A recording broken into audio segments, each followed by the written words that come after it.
If your book club is looking for new books to discuss, we've got 3 great stories for you to check out today. Joining us for today's Page Turners with the Champaign Public Library is Ninette Donahue. Welcome. Hi. Okay, so a lot of people may make resolutions to read more. They've set goals for how many books they want to read a year. I've seen that popping up. You've got 3 great options. I do. 2 of these are brand new. One came out last year. So I'll start with Great Circle, which is over time out. here. What makes a good book club book? What makes a good? It's got to have lots to talk about. There's got to be multiple angles you can come at it from. It can't just be like a book about one thing. Thrillers, I don't think work so well for book clubs because you can't really talk too much about them, and they're all about getting towards that plot twist. You want something that's probably a little more character-driven than plot-driven, and lots of thought-provoking. Okay, and you've got 3 great examples. So you want to start over there on that end. So we've got Great Circle by Maggie Shipstead. Now this one turned up on a bunch of librarians' best of 2021 lists, and librarians, of course, are very good at giving book suggestions. So I wanted to take a look at this one over my break. Main character here is a woman named Marion Graves. In the 1920s, she sees a couple of stunt pilots and decides aviation is what she really wants to do. She wants to fly a plane. But that's not really a great option for a woman during that era, but through her own sheer force of will, she makes it happen. The second part of the book takes place about 80 years later. There's a young actress named Hadley Baxter who has just been fired from her job in a Twilight-esque movie franchise, and her big comeback is going to be playing Marion Graves in a biopic. So there's a lot about the history of aviation, a lot about these 2 women and how similar they are, despite the fact that they are divided in time by almost a century. Oh, okay, so lots to talk about there, I can see. All right, in the middle. That's Olga Dies Dreaming by Xochitl Gonzalez. That just came out today. It is really a fantastic book. I read this one last month, just loved it. Main character here is Olga. She's a wedding planner in New York City, and she does wedding planning for super ultra wealthy people. But she's not a big fan of commitment herself.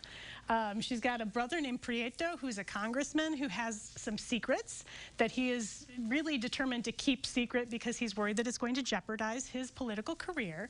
Olga, like I said, she's not really one for commitment, but she meets a young man named Mateo, and he starts to make his way into her heart. Sparks fly. Yes. And Olga's mother is an activist for Puerto Rican independence, and they're kind of, she abandoned the family when Olga was a teenager, and so there's a little bit of family drama there as well.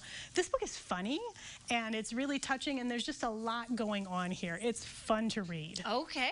Well, I love your book reviews. I just have to tell you that. Okay, we've got one more. This is The School for Good Mothers by Jessamine Chan, another book that just came out today. Imagine if your worth as a mother was judged by your very worst moment as a mother. Ooh. That is what happens in this book.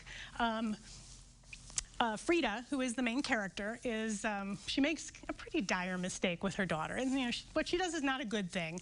But her punishment, and it is a new sort of punishment, is that she is going to lose custody of her daughter for a year.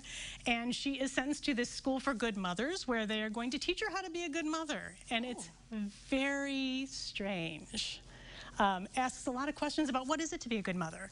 What does it mean? Is it something that can be trained? Is it something that's the same for all families, or is it different between families?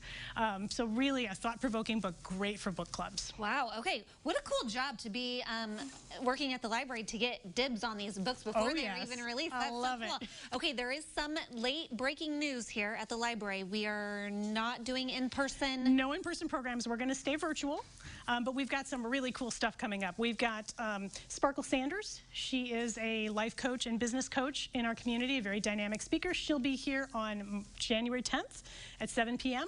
to talk a little bit about fireproofing your goals for this year. Okay. We've got Madeline Miller, a virtual author visit. That's taking place in March, but our registration has just opened, so you can go to champaign.org/events to register for that. She has been huge on Book Talk. Her 2 books, The Song of Achilles and Circe, are just enormous. And then I also want to mention the Take and Make kits, which we are still doing and will continue to do, and you can get those through our curbside delivery. Wonderful. So all you have to do is just let us know that you're looking for a Take and Make kit. The new ones drop at the main library on Thursdays and at the Douglas branch on Mondays. Okay, well, lots of fun things happening at the Champaign Public Library. We always appreciate you coming, enlightening us with some new books. I was having Erin Valley vibes when you were talking about the wedding one. So if you you want to learn more about everything happening at the Champaign Public Library, there's their Facebook page where you can connect with them as well as their website, and we'll connect you at our website, CILiving.tv.